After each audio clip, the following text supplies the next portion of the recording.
तो आज फिर लेकर आए हैं आपके लिए कारी अहमद अली साहब का बयान। सुनेंगे तो जरूर इंशाल्लाह नाफा होगा। चलते हैं बयान की तरफ। नबी आने वाला नहीं, लेकिन एक मर्तबा हमारे नबी ने फरमाया लौका नबादी नबी लकाना उमर। हमारे नबी ने फरमाया हाँ सही है, मेरे बाद कोई नबी नहीं, कोई ला नबी आबादी। हमारे नबी ने फरमाया मेरे बाद कोई नबी नहीं, लेकिन अगर अल्लाह किसी को नबी बनाते तो उमर को नबी बनाते। सोचो उमर का ईमान कितना मजबूत होगा, पहाड़ जैसा ईमान होगा कि नहीं होगा। बल्कि आपको एक बात बताऊं, हजरत उमर का ईमान कैसा है मालूम है? हजरत उमर के बारे में ईरान जो नाम सुना ना आपने, वहाँ ईरान में मशवरा होता है और बड़े बड़े लोग जमा हुए हैं और बड़ा इनाम रखा है कि कौन है जो मदीना जाए और उमर की गर्दन लेकर आ जाए, उमर को कत्ल करे और उनकी गर्दन लेकर आए, मुंह मांगा उसे इनाम दिया जाएगा। बड़े बड़े इनाम और बड़े बड़े लोग तैयार। वो ईरान में कोई होगा जवान हट्टा कट्टा लंबा चौड़ा और उसको बहुत कुछ आता था, उसने कहा मैं तैयार हूँ लेकिन मेरा इनाम ये होगा। जो भी उसने इनाम कहा सबने मंजूर कर लिया। वो ईरान से चला लंबा चौड़ा हट्टा कट्टा सारे हथियारों के साथ लेस होकर अपने सारे सफर के सामान के साथ चला। लंबा चौड़ा हट्टा कट्टा सारे हथियारों के साथ लेस होकर अपने सारे सफर के सामान के साथ चला। कहां पर पहुंचा? मदीना, क्योंकि हजरत उमर अमीरुल मोमिनीन मदीने में थे। हजरत उमर अमीरुल मोमिनीन थे और छोटे अमीरुल मोमिनीन नहीं थे। 22 लाख मुरब्बा मील पर अकेले हुकूमत करने वाले, बोलो कौन? हजरत उमर। हजरत उमर 22 लाख मुरब्बा मील पे हुकूमत करने वाले, वो ईरान का जवान। जब मदीना, जबान तो आती नहीं क्योंकि मदीने में अरबी बोलते, ये ईरान से आया हुआ, लेकिन किसी तरह थोड़ा बहुत उसने मालूम किया कि अमीरुल मोमिनीन का घर कहाँ है। कि उसको ऐसा था कि कोई बहुत बड़ा बंगला होगा, कोई बहुत बड़ी कोठी होगी, कोई बहुत बड़ा मकान होगा। उसने कई लोगों को पूछा, सबने एक ही पता बताया कि देखो सामने जो छोटे छोटे घर नजर आते ना, उसी में एक घर अमीरुल मोमिनीन का भी है। बस आप चले जाओ वहां पे, वो जो घर नजर आता है ना, वो जो झोपड़ा नजर आता जिसकी खिड़की इस तरफ की हुई है, बस वही अमीरुल मोमिनीन का घर है। ये ईरान वाला घबराया कि अगर उमर यहाँ पर है, बोलो अगर उमर, आवाज से बोलो अगर उमर, कत्ल करना बहुत मुश्किल है क्योंकि महल्ला है, सारे महल्ले वाले जमा हो के मेरे बोटी हड्डी तोड़ देंगे, क्योंकि महल्ले में किसी को कत्ल करना बहुत मुश्किल है। लेकिन काम मालूम तो करे कि क्या मामला है। गए और वहां जाकर बताया कि मैं मुसाफिर हूँ, अमीरुल मोमिनीन उमर को मिलने आया। तो अंदर से घर में से आवाज आई, उमर घर में नहीं है, वो तो ऊंटों को चराने जंगल में गए हैं। अमीरुल मोमिनीन उमर सो रहे हैं, बोलो सुभान अल्लाह, बोलो क्या कर रहे हैं? सो। इसने कहा ये तो मौका और भी अच्छा हो गया। अरे पहले महल्ले में मारता तो बड़ा मुश्किल मामला था, अरे जंगल में भी अगर मारता तो 2-4 मेरे ऊपर हमला करते, लेकिन यहाँ तो सो रहे, सोने वाले को मारना तो बहुत आसान है, बहुत आसान है। ये उमर के करीब जा रहे हैं, बोलो बोलो बोलो बोलो। ये ईरान वाला किसके करीब जा रहे हैं? उमर के करीब, उमर के करीब। अभी उमर के करीब यानी कम से कम 5 या 10 कदम का फासला बाकी था, बस सीधे जाके हमला करना था कि अचानक धाड़ से आवाज आई। धाड़ से आवाज आई तो ये चौंके, क्या हुआ, कौन है कौन है? तो देखा पीछे शेर आ रहा है, बोलो जंगल का। ये और खुश हो गए कि अब तो मेरे को मारने की जरूरत भी नहीं है, अब कौन मारेगा? शेर मारेगा, क्योंकि ये तो बहुत होशियार, बहुत लंबा चौड़ा हट्टा कट्टा, सीधे दरख्त के ऊपर चढ़ गया। बड़ा ऊंचा दरख्त था, दरख्त के ऊपर चढ़ गया। कहा मैं दरख्त के ऊपर से बैठ के तमाशा देखूंगा, अब तो मेरे को मारने की भी जरूरत नहीं। शेर आएगा, हमला करेगा, फाड़ेगा। शेर चला जाएगा, मैं गर्दन लेके वहां ईरान पहुंच जाऊंगा और मेरा इनाम पक्का हो जाएगा। ये सोचकर वो दरख्त पर चढ़ गया। शेर आया, अब वो दरख्त पर से देख रहा है, शेर आ गया, हजरत उमर के बिल्कुल करीब आ गया और हजरत उमर सोए ना, शेर उसके गोल गोल घूम रहा, बोलो सुभान अल्लाह। 1 चक्कर लगाया, 2 चक्कर लगाया, 3, वो शेर चक्कर पे चक्कर लगाता, ये ऊपर दरख्त पे से। ये ईरान वाला कहता मैं हैरान, अरे शेर है, ये इंसान खोर है, अरे ये हमला करता है। तो उमर के चारों तरफ घूम रहा है, क्या करता? ये कहते हैं मेरे पैदा करने वाले की कसम में दरख्त पर था, वहां से मैंने देखा कि उमर की आंख खुली, बोलो सुभान अल्लाह। यूं हाथों को अपने आंखों पर मला और कुछ दुआ पढ़ी और दुआ पढ़ने के बाद शेर को कहा क्या हुआ, जाओ जाओ इधर से जाओ। कहता सिर्फ हजरत उमर ने इशारा किया, शेर दौड़ता दौड़ता जंगल की तरफ चला गया। उमर का सिर्फ ऑर्डर था, जाओ इज़हब, जाओ यहाँ क्या कर रहे हो मेरे पास? कहते वो चला गया, ये दरख्त से सीधे नीचे आए हजरत उमर के सामने। हजरत उमर भी चौंके, लोग सामने से आते, पीछे से आते, दाएं से आते, बाएं से आते, तुम ऊपर से नीचे आए, क्या हुआ? हजरत उमर ने कहा क्या हुआ, कहां से आए हो, मुसाफिर नजर आते हो। वो ईरान वाले की आंखों में आंसू थे। कहा सब बात मैं बताऊंगा, पहले मुझे कलमा पढ़ा दो, पहले मुझे कलमा पढ़ा दो। तो फिर उन्होंने अपना पूरा प्रोग्राम बताया। तो हमारे नबी ने फरमाया तूने कलमा क्यों पढ़ लिया? हजरत उमर ने फरमाया तूने कलमा क्यों पढ़ लिया? तो आया था मेरे कत्ल के इरादे से, कलमा क्यों पढ़ लिया? कहा मैं कलमा डर से नहीं पढ़ा, सब देखा मैंने, मैं डर से कलमा नहीं पढ़ा। मैंने ये सोचा कि जब उमर का ये आलम है कि जंगल का जानवर भी इनसे घबराता है, तो ये तो गुलाम है, आका मोहम्मद का क्या आलम होगा? बोलो सुभान। जब उमर का ये आलम है तो उमर के नबी के ईमान का क्या आलम होगा? खैर मुझे आपको बताना है कि हजरत उमर का ईमान, बोलो कैसा था? मजबूत था ना? नहीं बोलो ना, कैसा था? मजबूत था। जंगल के शेर भी गुलामी करते थे कि नहीं करते थे? लेकिन आज मैं आपको जो पॉइंट पर, ये मैंने वाकया इसलिए सुनाया, पॉइंट पर लाना चाहता हूँ। हजरत उमर अमीरुल मोमिनीन, साथ में बोलो हजरत उमर अमीरुल मोमिनीन, 22 लाख मुरब्बा मील पे अकेले हुकूमत करने वाले। लेकिन हजरत उमर की एक आदत थी, रात को अपना कपड़ा बदल देते थे, भेष बदलते थे और पूरे मदीने का चक्कर लगाते थे, गांव का, देहात का, गलियों का। क्यों चक्कर लगाते थे? कोई गरीब होगा, कोई मिस्कीन होगा, कोई यतीम होगा, कोई बेवा होगी, कोई लाचार होगा, कोई मजबूर होगा, मेरे तक नहीं पहुंचा होगा, मैं अमीरुल मोमिनीन हूं, मुझे पता तो होना चाहिए कि मेरे इलाके में कोई परेशान तो नहीं। हजरत उमर भेष बदल के जा रहे थे, रात को तहज्जुद का वक्त था। हजरत उमर एक घर के पास गए, घर में से कुरान पाक के पढ़ने की आवाज आ रही है, बोलो सुभान अल्लाह। और क्या कुरान पढ़ा जा रहा है? पढ़ने वाले कोई भी सहाबी होंगे, आवाज बहुत प्यारी होगी, वो कुरान पढ़ रहे हैं। वत्तूरी व किताबिम मस्तूर फी रक़्क़िम मनशूर वल बैतिल मामूर वस्सक़फ़िल मरफ़ूअ वल बहरिल मस्जूर इन्ना अज़ाब रब्बिका लवाक़ि' मा लहू मिन दाफ़ि। यानी वो पढ़ने वाले तो अपना कुरान पढ़ रहे, 27वां पारा सूरह तूर पढ़ रहे, लेकिन उसमें एक आयत आती है इन्ना अज़ाब रब्बिका लवाक़ि', अगर अल्लाह का अज़ाब आ गया मा लहू मिन दाफ़ि, कोई बचाने वाला नहीं होगा। हजरत उमर के कान में जब ये आयत आई, जानते थे, अरबी जानते थे, वहीं बैठ गए। अब मालूम है वहां तहज्जुद के वक्त से वो दीवार का टेक लगाकर बैठे, फजर की अजान हो रही है, हजरत उमर की दाढ़ी मुबारक भी आंसुओं से तर है और एक ही बात कह रहे, अल्लाह उमर पर तेरा अजाब आएगा तो उमर को कौन बचाएगा? अल्लाह उमर पर तेरा अजाब आएगा तो उमर को कौन बचाएगा? अब फजर की अजान होने लगी, इमामत किसको कराना है? हजरत उमर को। अमीरुल मोमिनीन वही है। और उस जमाने में ऐसा होता था कि अजान होती थी और सारा मजमा, सारा का सारा मजमा फजर की नमाज के लिए जा रहा है, अजान हो रही है और सारा मजमा जा रहा है, लेकिन सबकी नजर पड़ रही है कि हमारे इमाम साहब कौन? हजरत उमर। ये रो रहे हैं, लेकिन किसी की हिम्मत नहीं कि उमर को जाकर पूछे। सब मस्जिद में सुन्नतें पढ़ रहे या घर से सुन्नतें पढ़ के जा रहे हैं, लेकिन फिर सब लोग मशवरा करते कि उनको कौन कहेगा, वो तो रोए जा रहे हैं। तो इनके बेटे हजरत अब्दुल्ला गए और जाकर कहा, अब्बा सब लोग इंतजार कर रहे हैं, फजर का वक्त हो गया है, आपकी सुन्नतें बाकी है, आपको इमामत कराना है।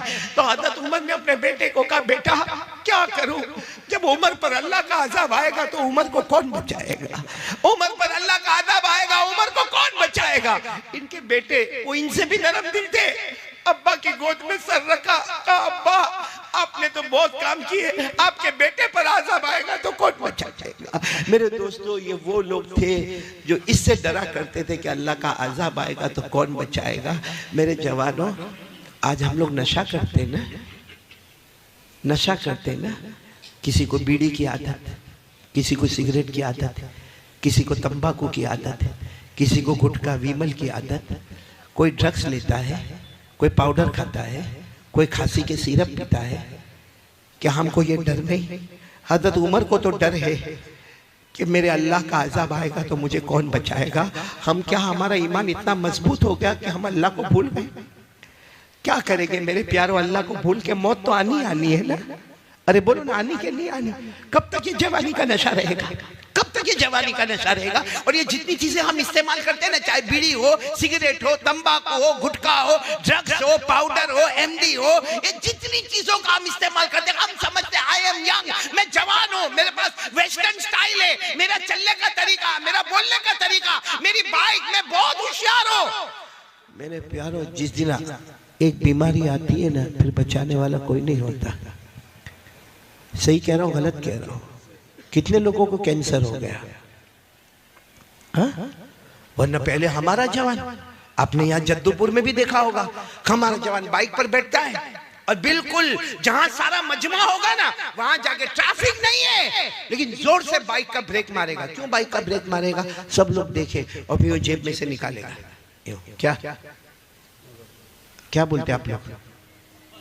हाँ, अभी यूं हाथ पे थोड़ा टक टक टक टक करेगा, फिर यूं खोलेगा, और फिर करके ऐसा पिएगा जैसे शरबत पी रहा है। सही है कि नहीं? लेकिन ये जो चीज गलत है वो गलत है। नशा गलत है तो गलत है, पाउडर खाना गलत है तो गलत है, ड्रग्स लेना गलत है तो गलत है। होता क्या है मालूम है? नहीं सुधरता नहीं है, वो रोज रोज रोज रोज लेता जाता, फिर ये जो मुंह है ना, मुंह ये छोटा हो जाता है। कैसा हो जाता है? फिर क्या करता है मालूम है? यूं हाथ में लेके यूं करेगा, एक हाथ से दरवाजा खोलेगा, दूसरे हाथ से एंटर हो जाएगा। सही कह रहा हूँ गलत कह रहा हूँ? फिर इतना छोटा सा मुंह हो जाता है। डॉक्टर के पास, अब डॉक्टर को मालूम है भाई, डॉक्टर माहिर है, चेहरा देखकर समझ जाता है कि इसको कैंसर है, लेकिन डॉक्टर को भी तो अपना बिल बनाना है ना, तो ये करना, वो करना, ऐसा करना, वो करना, यूरिन टेस्ट होगा, ब्लड टेस्ट होगा, पीठ में से पानी निकाला जाएगा, फिर इसका ये होगा, फिर वो होगा, लेबोरेटरी में जाएगा, ये करेगा। करते कराते डॉक्टर आखिर में कहता है लास्ट स्टेज ऑफ कैंसर, 2 महीने बचे हैं। और वो पूरी गवर्नमेंट ने कहा मास्क नहीं लगाने का, वो मास्क लगा के घूम रहा है, क्योंकि यहाँ उसका मुंह छोटा हो गया है, ऑपरेशन हो गया, जबड़ा फाड़ दिया गया। मेरे प्यारो, क्या कयामत में इसका जवाब नहीं देना पड़ेगा? मुफ्ती अली साहब, एक बड़ा अजीब मामला, मैं गुजरात में था, एक ने मेरे को आकर कहा मौलाना मेरा भाई 32 साल का है, वो खा खा के, तंबाकू खा खा के कैंसर हो गया, मर गया। वो शहीद हुआ कि नहीं हुआ? यानी वो मेरे को फतवा पूछता है कि मौलाना लिख के दे दो ना कि मेरा भाई शहीद हो गया, मैं मेरे खानदान वालों को बताऊं। मैंने कहा गुटखा खा के मरा, तंबाकू खा के मरा, ऑपरेशन करा के मरा। मैंने कहा सुनो, मैं आज मसला बताता हूं।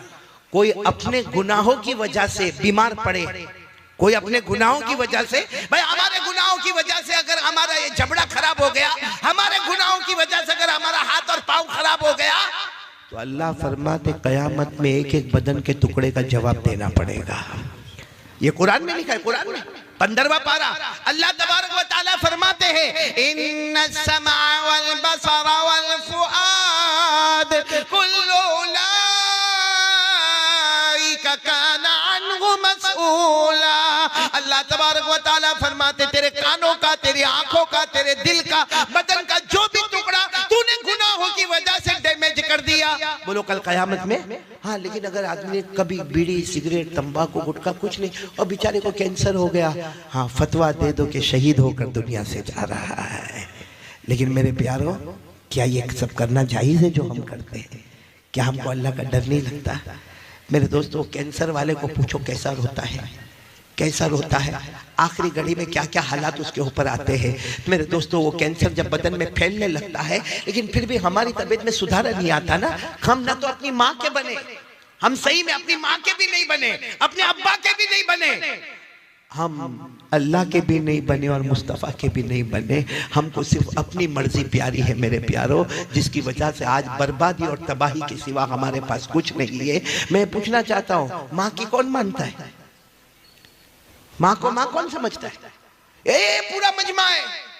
अगर ये ऐलान हो गया भाई कारी अहमद अली का बयान होने वाला, या चलो ये ऐलान हो जावे कि यहाँ शादी का मंडप लगने वाला, या ऐलान हो जावे कि यहाँ पर बहुत बड़ा फंक्शन होने वाला, यहाँ के जिम्मेदार जवानों को जमा करेंगे, भाई कौन कौन हमारे साथ खिदमत करेगा, कौन कौन हमारे वॉलंटियर हजरात होंगे। बहुत अच्छा है, सारे के सारे जवान आ जाते और आकर कहते आप लोगों को फिक्र करने की जरूरत नहीं है। कुर्सी लगाना हमारा काम होगा, टेबल लगाना हमारा काम होगा, खाना खिलाना हमारा काम होगा। अरे चावल हम लेकर आएंगे, अरे सालन हम लेकर आएंगे, अरे मंडप हम लगा देंगे, लाइट हम लगा देंगे। बहुत अच्छा है, मखलूक की खिदमत है। लेकिन इसमें से किसी एक जवान को पूछो, माँ का पाँव दबाता है कि नहीं दबाता? माँ के सर पे कभी मोहब्बत से हाथ फिरता है कि नहीं फिरता? आपको एक बहुत अजीब बात सुनाओ, हो सकता है आपके जद्दूपुर में नहीं होवे और बोलो आमीन नहीं होवे, लेकिन एक बहुत मालदार हमारे गुजरात का मेरे को मिला और इतना रोने लगा। मैंने कहा भाई अल्लाह का बंदा रोता का है, कोई जो है वो बता देना। तो कहता मैं रोता इसलिए हूँ कि रोज रात को मैं अपने सिटिंग रूम, भाई बड़ा मालदार है, कहा मेरा कमरा है, मैं ईशा की नमाज पढ़ के वहाँ बैठ के मेरी तस्बीहात पढ़ता हूँ। रोज रात को मेरा बेटा घर में दाखिल होता है, हाथ में मोबाइल होता है और मेरे सिटिंग रूम में चक्कर लगाता है, मोबाइल पे इधर जाके बात करता है, उधर से बात करता है, इधर बात करता है, उधर बात करता, फिर अपने कमरे में चला जाता। एक बार भी मुड़ के पूछता नहीं कि अब्बा आपको शुगर है, कोई तकलीफ तो नहीं? अब्बा आपको प्रेशर है, आपने दवा तो ली कि नहीं ली? अब्बा आपका पाँव तो नहीं दुखता? और फिर मुझे रोकर क्या कहता है, कारी साहब क्या बयान में कहते हो? बयान में कहते हो कि बाप जन्नत का दरवाजा है। मुझे कहता कारी साहब गवाह रहना, कयामत में गवाह रहना।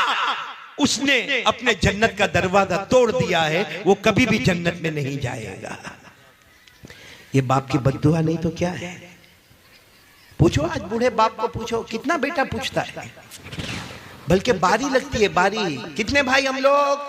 4। कितने भाई? 5। 15 दिन माँ बाप तेरे घर में, 15 दिन तेरे घर में, 15 दिन तेरे घर में, 15 दिन तेरे घर में। अल्लाह को हाजिर नाजिर रखकर बताओ, जब हम छोटे थे क्या हमारे माँ बाप ने हमको तकसीम किया कि मेरा बड़ा बेटा वो घर पे रहेगा, मेरा दूसरा बेटा उधर जाके रहेगा, तीसरा बेटा उधर जाके रहेगा? क्या हमारे माँ बाप कोई बंदर है जो एक डाली से लेके दूसरी डाली, दूसरी डाली से तीसरी डाली पर?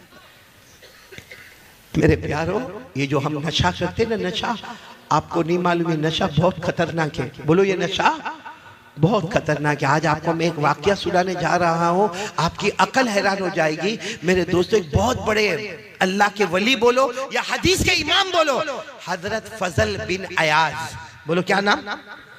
आप सिर्फ फजल याद रखो। क्या नाम? हजरत फजल। वो जब हदीस का सबक पढ़ाते थे ना, ठाटे मारता हुआ। वो जमाना ऐसा नहीं होता कि भाई मदरसे के बच्चे 14 साल, 15 साल, 16 साल, 18 साल, 20 साल, नहीं। वहां मदरसा ऐसा होता था, खुला मैदान होता था, जिसमें बच्चे भी है, बड़े भी है, बूढ़े भी है, सब बैठे गए। और जब हजरत फजल आते थे, सारे बच्चे इस्तेकबाल के लिए खड़े होते थे। आपके सामने ऐसा टेबल रखा होता था, उस पर हदीस की किताब होती थी, आप पढ़ाना शुरू करते थे। उस जमाने में जो भी तरीका पढ़ाने का होता पढ़ाते थे। एक सामने स्टूडेंट बैठता था, सामने एक स्टूडेंट, सुनना, बहुत होशियार, बहुत चालाक। और आपको मालूम है जो ब्राइट स्टूडेंट हो, जिसका दिमाग अच्छा हो, तो पढ़ाने वाले की तवज्जो उसकी तरफ बोलो ज्यादा होती है। तो वो और हजरत फजल देखते थे, वो जो बोलते वो सब लिखता है। और कभी चेक करते थे, तो चेक करते तो देखते थे इतना अच्छा लिखता है, इतना अच्छा। यानी हजरत फजल कहते हैं कि मुझे मेरे शागिर्दों में, मेरे स्टूडेंट में, मुझे इसके बारे में यकीन था कि इसका फ्यूचर बहुत ब्राइट होगा। कहते कि 1 महीना गुजरा, वो पढ़ने नहीं आया। कितना महीना? अब ब्राइट स्टूडेंट हो, वो 2 दिन नहीं आवे तो उस्ताद परेशान, पढ़ाने वाला परेशान, टीचर और प्रोफेसर परेशान कि मेरा इतना अच्छा स्टूडेंट नहीं आता। लेकिन वो चूंकि मजमा इतना रहता था, हजरत फजल समझे कहीं सफर पे गया होगा, इधर गया होगा, उधर गया होगा। सुनो, बराबर सुनना। हजरत फजल कहते एक दिन आने के साथ ही मैंने पूछ लिया कि भाई वो कहाँ है, वो मेरा स्टूडेंट कहाँ है जो सारी बातों को लिखता था, बाय हार्ट करता था? तो किसी ने कहा वो तो घर में बीमार है, आखिरी सांस ले रहा है, घर में बीमार है। और बोलो, हजरत फजल को इतना रहम आया, सब स्टूडेंट को कहा चलो ना हम मिलने जावे, चलो ना मिलने जावे, आज सबक नहीं होगा, आज उनको मिलने जाएंगे। बहुत मेहनत करता था वो मेरा बच्चा और बहुत होशियार था। जब गए ना तो देखा सही में वो आखिरी सांस ले रहा है। और आपको मालूम है जो आखिरी सांस लेता हो तो उसके सामने सूरह यासीन पढ़ी जाती है। क्यों? क्योंकि सूरह यासीन कुरान की रूह है। बोलो, सूरह यासीन कुरान की रूह है। और इस वक्त हमला बॉडी पर नहीं हो रहा है, मौत के वक्त हमला किसके ऊपर होता है? रूह पर होता है। तो रूह को रूह के साथ आसानी करने के लिए मरने वाले के पास क्या पढ़ना चाहिए? तो हजरत फजल ने देखा कि आखिरी सांस लेता, अपने सारे स्टूडेंट को कहा चलो चलो यासीन पढ़ो, यासीन पढ़ना शुरू करो। अब सब बच्चों ने यासीन, एक आवाज गूंजी, यासीन पढ़ने की आवाज गूंजी। मालूम है वो जो बच्चा था ना, जवान लड़का, अपने उस्ताद को कहता है मत कहो इनको यासीन पढ़ने, मत कहो, मेरे को कुछ भी काम नहीं आएगा, मेरे को कुछ भी काम नहीं आएगा। तो ये समझ गए उस्ताद के आखिरी वक्त है, आदमी कुछ भी बोलता है समझ में नहीं आता। तो उस्ताद ने कहा भाई सब लोग यासीन पढ़ना बंद करो, बल्कि क्या करो, ला इलाहा इल्लल्लाह पढ़ो, पढ़ो ला इलाहा इल्लल्लाह, ला इलाहा। क्योंकि हदीस में आता है लक़ीनु मौताकुम ला इलाहा इल्लल्लाह, जो मरने के करीब हो उसको ला इलाहा इल्लल्लाह उसके सामने पढ़ो। मालूम है जब सबने ला इलाहा इल्लल्लाह की आवाज़ गूंजी तो स्टूडेंट कहता है अपने उस्ताद को, मेरे उस्ताद हजरत फजल, मेरे उस्ताद मत पढ़ो, मत पढ़ो, काम नहीं आएगा। कहा बेटा ऐसा क्यों कहता, काम नहीं आएगा? क्यों ऐसा क्यों कहता काम नहीं आएगा? कहा 2-4 घंटे पहले मुझे पता चला अल्लाह ने मेरे ईमान को छीन लिया है, अल्लाह ने मेरे ईमान को बस इतना कहा और आंखें बंद हो गई। हजरत फजल इतने हैरान हो गए, करे तो क्या करे भाई, है तो हमारा स्टूडेंट है, हमारा बच्चा है। चलो कफन भी हुआ, दफन भी हुआ, लेकिन हजरत फजल अपने घर गए, सबक नहीं पढ़ाया और रोते रहे कि वो बच्चे का ईमान क्यों अल्लाह ने छीन लिया। उसने साफ कहा कि यासीन पढ़ने से काम नहीं होगा, ला इलाहा इल्लल्लाह पढ़ने से काम नहीं होगा। हजरत फजल कहते इसी हालत में रात को मैं सोया तो मैंने मेरे उसी स्टूडेंट को देखा, कब्र में है, चारों तरफ से आग चल रही है। मैंने कहा बेटा ये सब क्या है, क्या है? तू इतना अच्छा पढ़ने वाला, तू इतना अच्छा पढ़ाने वाला, तू इतना अच्छा सुनने वाला, इतना अच्छा याद करने वाला, तुझे क्या हुआ? कहा मेरे उस्ताद 2 गुनाह की वजह से अल्लाह ने मेरा ईमान छीन लिया। हजरत फजल कहते मेरे अल्लाह की कसम, मैंने पूछा कौन से 2 गुनाह? तो कहा मैं लोगों से जलन बहुत रखता था, जेलसी, लोगों से जलन। और नंबर 2 कहा कभी कभी मैं नशा करता था, कभी कभी मैं नशा करता था। ये 2 गुनाह की वजह से अल्लाह ने मौत से पहले मेरे ईमान को छीन लिया और मेरी कब्र को अजाब का गढ़ा बना दिया। मेरे प्यारों में पूछना चाहता हूँ जद्दूपुर वालों, क्या हमारे अंदर जलन नहीं है? सही बोलो ना, हमारे अंदर जलन, जेलसी। आज अगर किसी का घर बन रहा है, भाई घर बना रहा है, बनाने दो ना, उसका घर बन रहा है, अरे उसके घर में कलर हो रहा है, अरे उसके घर में फर्स्ट फ्लोर, पहले ग्राउंड फ्लोर था अभी फर्स्ट फ्लोर बन गया, या उसके घर में पहले 3 कमरे थे अभी 4 कमरे बन गए। वो घर बना रहा है, रात को हमको नींद नहीं आती। अब बाहर निकल कर कहां से लाया होगा पैसा, कहां से पैसा? क्यों तेरे पास मांगने आया था, तेरे बाप के पास मांगने आया था? और देखो कब्र में अल्लाह पूछेगा उसने घर कैसे बनाया? अपनी फिक्र करने का क्या, उसकी फिक्र करने का? बोलो सही कह रहा हूँ गलत कह रहा हूँ मेरे प्यारों? ये जलन जो हमारे दिल में है ना। और नंबर 2 नशे की आदत। मेरे प्यारों मालूम है जो नशा करता है ना, नशा जब वो जहन्नम में जाएगा, अल्लाह हिफाजत फरमाए, बोलो आमीन, बोलो आमीन। क्योंकि नशा बहुत खतरनाक है। अल्लाह ने फरमाया नशा नापाक है, साथ में बोलेंगे नशा नापाक है। फिर अल्लाह फरमाते नशा शैतान का काम है, बोलो किसका काम है? फिर अल्लाह फरमाते नशा ये दिल में लोगों का हसद, कीना और अदावत पैदा करता है, ये लोगों से मोहब्बत नहीं पैदा करता। नशे की नहुसत है कि हमारे दिल में लोगों की दुश्मनी, कीना, इंतकाम, रिवेंज ये होता। और अल्लाह ने क्या फरमाया? नशा ये तुम्हें अल्लाह का नाम भी नहीं लेने देगा, कुरान भी नहीं पढ़ने देगा। और आखिर में अल्लाह ने कहा जब नशे की आदत होगी ना, मैं तुम्हें नमाज से भी महरूम कर दूंगा। ये सब बातें मैंने आपको बताई जो नशे की, कि नशा नापाक है, शैतान का काम है। नशे की वजह से हमारे दिल में दुश्मनी पैदा होती है, इंतकाम का जज्बा पैदा होता है, लोगों को मारने धारने का, फसाद मचाने का जज्बा पैदा होता है। और इसी नशे की वजह से अल्लाह का जिक्र से महरूम होता है और अल्लाह नमाज से भी महरूम कर देता। ये मैं नहीं कहता, ये सब कुरान में लिखा हुआ है। किस में लिखा हुआ? पारा नंबर 7, साथ में बोलो पारा नंबर। अल्लाह ने फरमाया, मेरे साथ में पढ़ना जिनको याद हो, अल्लाह ने 2 आयतों में नशे को बताया कि नशा कितना गंदा है। अल्लाह ने फरमाया या अय्युहल्लज़ीना आमनू इन्नमल खम्रु वल मैसिरु वल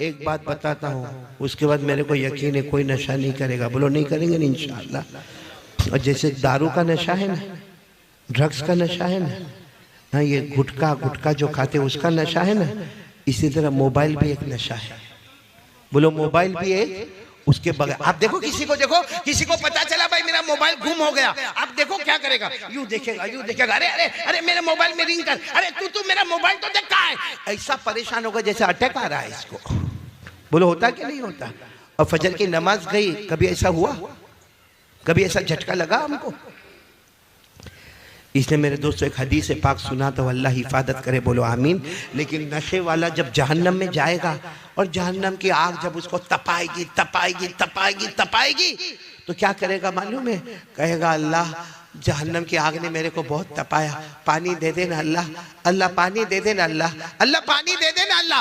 ऊपर जो जहन्नमी होंगे उनके बदन से जो खून निकलता होगा, पीप निकलता होगा, पेशाब निकलता होगा, वो अल्लाह इसके मुंह में डालेंगे। पानी चाहिए ना, पानी चाहिए, ले ऊपर वाले जहन्नमी के बदन का खून निकला, पीप निकला, अरे उसके बदन में से पेशाब निकला, पी तो कहेगा अल्लाह मैंने पानी मांगा, ये तो बहुत गंदी चीज है। अल्लाह कहेंगे आज वो पिलाऊंगा जो तुझे पसंद नहीं है, क्योंकि दुनिया में तू वो पीता था जो मुझे पसंद नहीं था। इसलिए मेरे प्यारों हाथ जोड़कर आपसे अपील करता हूँ, दो चीज़ें हमारे नबी छोड़ कर गए हैं, उनमें से पहली चीज़ मैंने आपको बता दी, वो क्या है। कौन आज से तैयार हो रहा है रोज़ाना, ये पूरा जद्दू पूरा तैयार हो जावे माशाअल्लाह। देखो ये दो चीज अगर हमारे पास होगी ना, सब गंदी आदतें खत्म, सब गंदी आदतें खत्म। कोई कहता है ना कि अरे मौलाना को क्या मालूम है, हमको नशे की आदत हो गई, अब नशा थोड़ी छूटेगा। कोई कहता मेरे को मोबाइल की आदत हो गई, अब मोबाइल थोड़ी छूटेगा। कोई कहता है कि मेरे को पीने की आदत हो गई, वो पीना थोड़ी छूटेगा। नहीं मेरे प्यारों, हमारे नबी से बढ़कर कोई नहीं। हमारे नबी ने फरमाया दो चीज को तेरे हाथ में रख ले, दुनिया भी तेरी होगी, आखिरत भी तेरी होगी। जिसमें सबसे पहले क्या फरमाया हमारे नबी ने, कुरान। आवाज नहीं आ रही आप लोगों की, कुरान।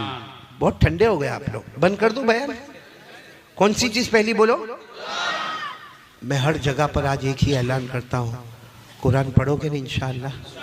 आज पूरा जद्दूपुर माँ बहनें बेटियाँ आप सब इरादा करें, मैं आपसे ज़्यादा वक्त नहीं मांगता, आधा घंटा, 24 घंटे में 23.5 घंटे आपके, आधा घंटा आपसे मांगता हूँ। कौन कौन तैयार है आधा घंटा कुरान पढ़ेंगे इंशाअल्लाह। नहीं दोनों हाथ ऊपर करके बोले, बोलो पढ़ेंगे इंशाअल्लाह, पढ़ेंगे नहीं इंशाअल्लाह। अच्छा हमारे कुछ बड़े बूढ़े भी होते हैं, मौलाना बोल कर गए, अब कहाँ वो हमने बचपन में नहीं पढ़ा, जवानी में नहीं पढ़ा, अब मौलाना बोल कर गए कि आधा घंटा कुरान पढ़ना। सुनो, हजरत अली को पूछा गया कुरान सीखने की मुद्दत कब है, शुरू कब होती है, खत्म कब होती है। हजरत अली ने फरमाया मिनल महदी इलल लहदी, कुरान करीम के सीखने की मुद्दत शुरू होती है माँ के गोद से और खत्म होती है कब्र के गोद में। और मेरे को मालूम है आधा घंटा कुरान पढ़ेंगे। अब यहाँ जो उलमाए किराम बैठे हैं, इनको अगर बोलो आधा घंटा कुरान पाक पढ़ना, आधे घंटे में 2 पारे खत्म। अरे बोलो आधे घंटे में 2 पारे खत्म, 2.5 पारे खत्म, सूरह बकरा मुकम्मल। और अगर किसी आम आदमी को बोलो भाई आधा घंटा कुरान पढ़ना, तो बेचारा मुश्किल से धीरे धीरे सा या कोलो असुफहा। बताओ दोस्तों, आप हजरात को ये बयान अच्छा लगा होगा, बयान अच्छा लगा हो तो लाइक और शेयर करें। नेक्स्ट वीडियो में मिलते हैं, जब तक के लिए अल्लाह हाफिज़।